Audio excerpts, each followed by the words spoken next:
हर रात की तरह आज भी मैं देर रात घर पहुंचा। हमेशा से कोई भी गलत आदत न होने के कारण कॉलोनी में कोई भी मुझे देर रात आने पर गलत नजरों से नहीं देखता था।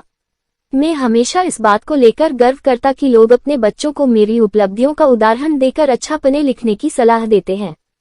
खैर, यही सब सोचते हुए मैंने अपनी चाबी से घर का दरवाजा खोला। हालांकि मुझे पता था कि जब तक मैं घर नहीं पहुंचता तब तक दीप्ति को नींद नहीं आती थी, पर मैं अपने 5 साल के बेटे चिंटू को नींद से नहीं जगाना चाहता था।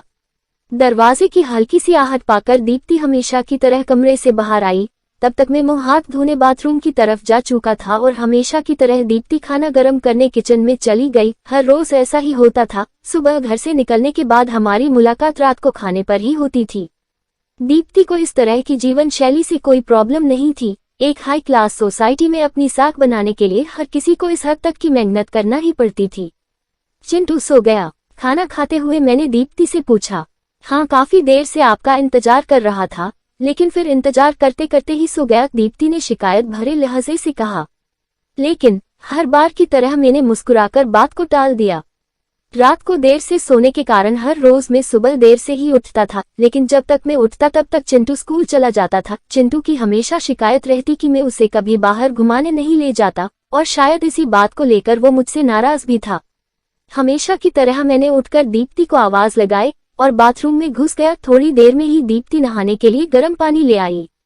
तुम नहीं होती तो मेरा क्या होता। हमेशा की तरह मैंने पानी की बाल्टी लेते हुए अपना घिसा पिटा डायलॉग मारा और हमेशा की तरह ही दीप्ति मुस्कुराते हुए खाने की तैयारी करने किचन में चली गई। खैर, ऑफिस के लिए तैयार होकर जब मैं डाइनिंग टेबल पर आया तो चिंटू मुंह फुलाए बैठा था। क्या बात है जनाब, आज स्कूल नहीं गए? मैंने प्यार से चिंटू के बालों पर हाथ घुमाते हुए बोला। आज संडे है, चिंटू ने गुस्से भरी आवाज से कहा। काम की भागदौड़ में मैं ये भी भूल गया था कि आज संडे है, और आज दिन में मैंने चिंटू के साथ मूवी जाने का प्रॉमिस किया था, लेकिन आज तो मुझे क्लाइंट मीटिंग के लिए ऑफिस जाना था। ग्रेटर दैन मुझे ऑफिस जाता देख चिंटू को अपना मूवी प्लान खतरे में पड़ता दिखाई दे रहा था और शायद इसीलिए वो मुझसे गुस्से से बात कर रहा था। पापा, आप 1 घंटे के कितने पैसे कमा लेते हो? अचानक चिंटू ने पूछा।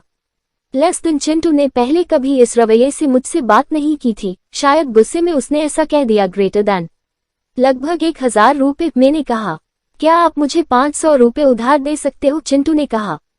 लेकिन तुम्हें पैसे क्यों चाहिए? मैंने थोड़ा गंभीर होते हुए पूछा। मुझे चाहिए, चिंटू ने बनावटी मुंह बनाते हुआ कहा।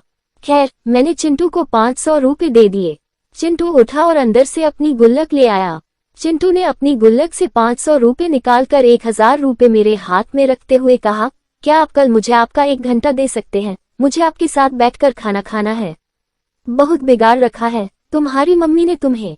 चिंटू की इस हरकत पर मैंने गुस्से से चिंटू को एक थप्पड़ लगाते हुए कहा। आज ऑफिस जाते हुए मेरे मन में बस यही सोच रहा था कि इस भागदौड़ भरी जिंदगी में क्या सब कुछ खरीदा जा सकता है। हालांकि मैं भी तो चिंटू को यही सिखा रहा था। कहानी का तर्क यही है कि परिवार के लिए पैसा कमाने की चाह में हम परिवार को समय देना ही भूल जाते हैं। जिंदगी में सबके बीच में तालमेल बिठाकर चलना ही समझदारी है।